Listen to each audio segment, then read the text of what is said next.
Selamat datang di channel Jagat Edukasi. Nah, pada kali ini kita akan membahas ringkasan atau rangkuman materi Bahasa Indonesia kelas 10 SMA atau SMK semester 1. Nah, pada semester 1 ini kita akan membahas 5 bab. Yaitu pertama bab 1 pendidikan, bab 2 peristiwa, bab 3 kehidupan sosial, bab 4 budaya, dan bab 5 yaitu lingkungan. Oke, mari kita bahas satu persatu bab ini. Nah, kita mulai dari itu bab 1 pendidikan. Nah, berita adalah cerita atau keterangan laporan pemberitahuan mengenai kejadian atau peristiwa yang sedang hangat dibicarakan. Nah, secara umum sebuah berita mengandung unsur 5W1H, yaitu what, what itu adalah apa, who itu adalah siapa, when itu adalah kapan, where adalah di mana, why mengapa, dan how adalah bagaimana. Oke. Nah, maksudnya adalah dalam sebuah berita biasanya terdapat apa kejadian yang diberitakan, siapa yang mengalami, di mana dan kapan terjadinya, mengapa dan bagaimana peristiwa itu terjadi.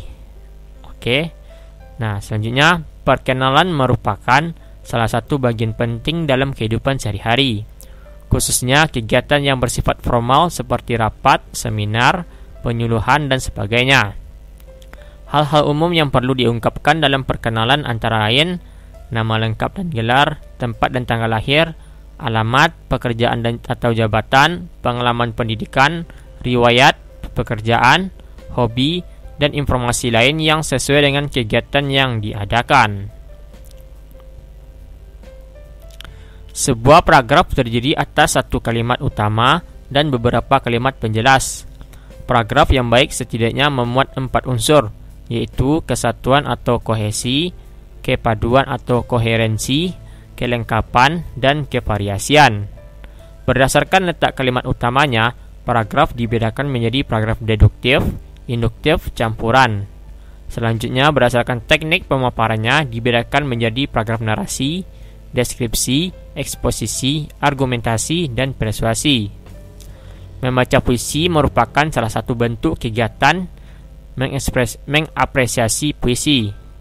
Membaca puisi dalam hal ini adalah kegiatan membaca bersifat ekspresif. Maksudnya, kegiatan mengekspresikan teks puisi sehingga apa yang mulanya berbentuk tulis atau teks dapat dihidupkan dalam bentuk lisan dengan penuh penjiwaan. Agar upaya menghidupkan bahasa tulis menjadi bahasa lisan dapat berhasil, harus memperhatikan beberapa aspek, yaitu lafal, nada, tekanan, dan intonasi. Bab 2 yaitu peristiwa. Oke, menceritakan secara langsung merupakan salah satu bentuk kegiatan berbahasa, tepatnya berbicara. Kegiatan menceritakan pengalaman atau yang lainnya pada orang lain dikatakan tercapai jika pendengar mampu mengungkapkan kembali cerita pengalaman yang didengarkan, menjawab pertanyaan seputar cerita pengalaman yang disampaikan, dan banyak lain yang lagi. Oke, dan banyak lagi yang lain. Oke.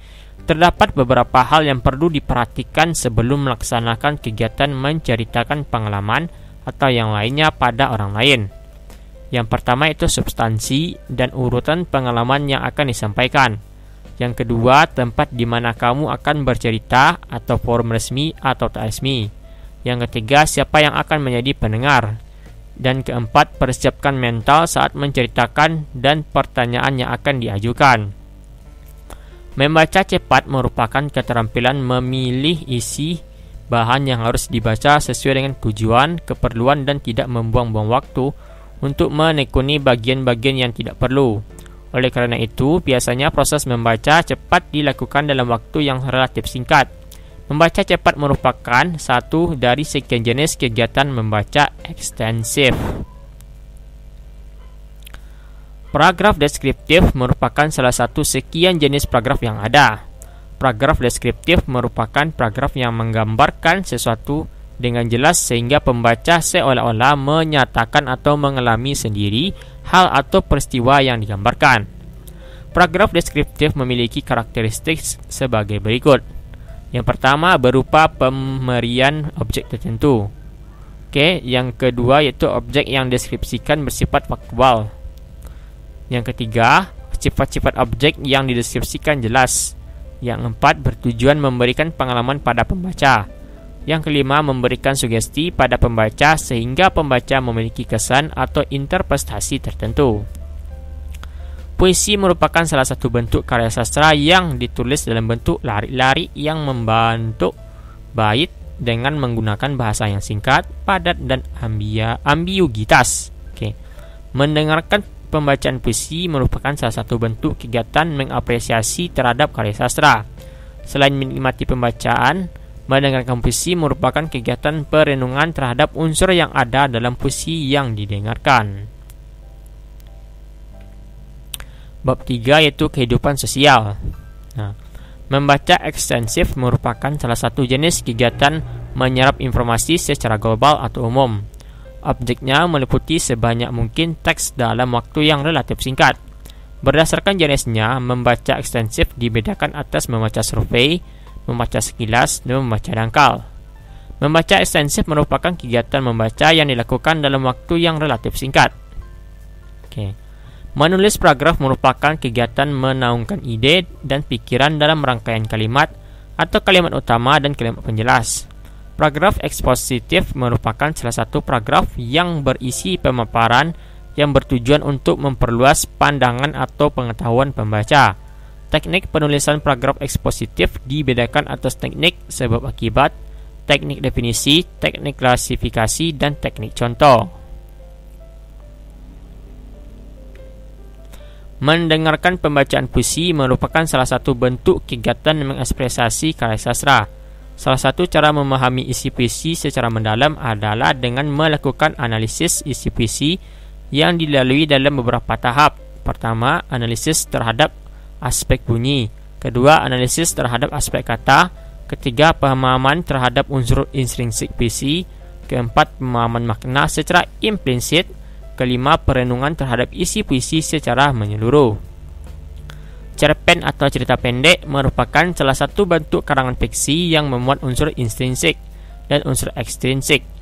Unsur intrinsik merupakan rangkaian unsur yang ada di dalam karya sastra itu sendiri, yang meliputi tokoh dan penokohan, alur atau jalan, cerita, setting atau latar, cerita, point of the view atau sudut pandang penceritaan, teknik penceritaan, dan tema yang digunakan dalam cerita. Sedangkan unsur ekstrinsik merupakan rangkaian unsur yang ada di luar karya sastra, yang meliputi nilai sosial dan budaya, status sosial, moralitas, religius, dan banyak lagi unsur-unsur lain. Hal yang menarik dalam karya sastra itu bisa ada di mana saja, tak terkecuali pada unsur intrinsik dan unsur ekstrinsiknya. Nah, bab 4-nya itu kita akan membahas budaya. Berdiskusi merupakan salah satu cara untuk mengidentifikasi suatu permasalahan dari berbagai sudut pandang untuk mendapatkan suatu solusi. Hal ini dikarenakan dalam berdiskusi tentu ada banyak kepala yang berpikir. Terdapat beberapa tahap yang perlu diperhatikan dalam menyelesaikan suatu permasalahan yang dimunculkan dalam teks. Yaitu pertama, baca dan pahami isi teks. Yang kedua, lakukan identifikasi terhadap segala sesuatu yang membutuhkan penjelasan. Yang ketiga, ringkas dan lakukan analisis terhadap teks. Yang keempat, diskusi permasalahan yang ditemukan saat mengidentifikasi. Yang kelima, berikan tanggapan tentang masalah yang terjadi. Yang keenam, berikan pertimbangan atas beberapa solusi yang ditawarkan. Yang ketujuh, ungkapkan dalam forum solusi dengan mempertimbangkan tersebut. Unsur intrinsik dan ekstrinsik biasanya dikaitkan dengan karya sastra, akan selalu ada dalam setiap cerita.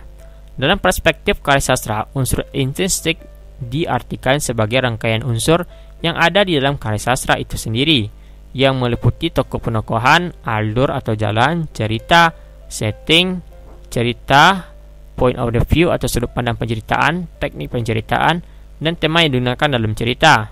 Sedangkan unsur ekstrinsik merupakan rangkaian unsur yang ada dalam karya sastra, yang meliputi nilai sosial, nilai budaya dimunculkan dalam cerita, status sosial tokohnya yang dimunculkan, aspek moralitas dan religius, yang digunakan, dan banyak lagi unsur-unsur lain. Membacakan puisi merupakan salah satu bentuk kegiatan mengapresiasi karya sastra yang tidak hanya untuk menikmati puisi sesaat ataupun juga membuat puisi menjadi indah, namun lebih pada pemaknaan puisi dari proses pembacaan yang dilakukan.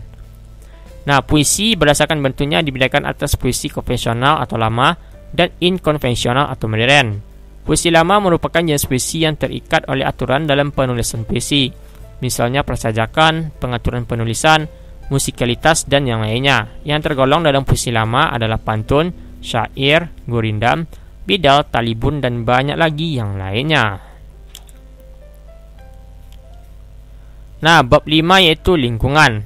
Nah, mendengarkan merupakan bentuk kegiatan berbahasa yang menyerap informasi yang diungkapkan atau dibacakan orang lain secara langsung. Salah satu tanda tercapainya sebuah kegiatan mendengarkan adalah kemampuan memberikan tanggapan dengan tepat dan dilengkapi dengan bukti, alasan, dan argumentasi yang mendukung tanggapan yang diberikan. Memberikan tanggapan berarti memberikan masukan, kritik, sampai dengan pujian dari berbagai segi tentang sesuatu yang kurang sesuai. Sebuah tanggapan biasanya disertai dengan saran tentang bagaimana seharusnya dilakukan atau dilaksanakan. Setiap prosa yang diciptakan merupakan rangkaian dari unsur intrinsik dan ekstrinsik. Oleh karena itu, untuk bisa memahami isi yang terkandung dalam sebuah karya sastra, lakukan identifikasi terhadap unsur intrinsik dan unsur ekstrinsik terhadap karya sastra tersebut. Nah, nilai-nilai merupakan salah satu bagian dari unsur ekstrinsik yang biasanya memuat nilai sosial dan budaya, moralitas, religius, dan nilai-nilai yang lain yang merupakan refleksi dari kehidupan sosial bermasyarakat. Sebuah cerita atau prosa merupakan refleksi dari realitas kehidupan bermasyarakat. Oleh karena itu, sangat dimungkinkan ada keterkaitan antara bagian-bagian, yaitu unsur intrinsik dan ekstrinsik, dari cerita dengan realitas sosial dalam kehidupan bermasyarakat. Langkah yang harus dilakukan untuk bisa memahami adanya keterkaitan antara bagian dari cerita dengan realitas sosial masyarakat adalah dengan melakukan identifikasi dan analisis terhadap unsur intrinsik dan ekstrinsik dalam cerita tersebut. Menulis puisi merupakan salah satu bentuk dari kegiatan kreatif dan apresiatif dengan mempertimbangkan unsur yang ada dalam puisi dan sistematika penulisan puisi.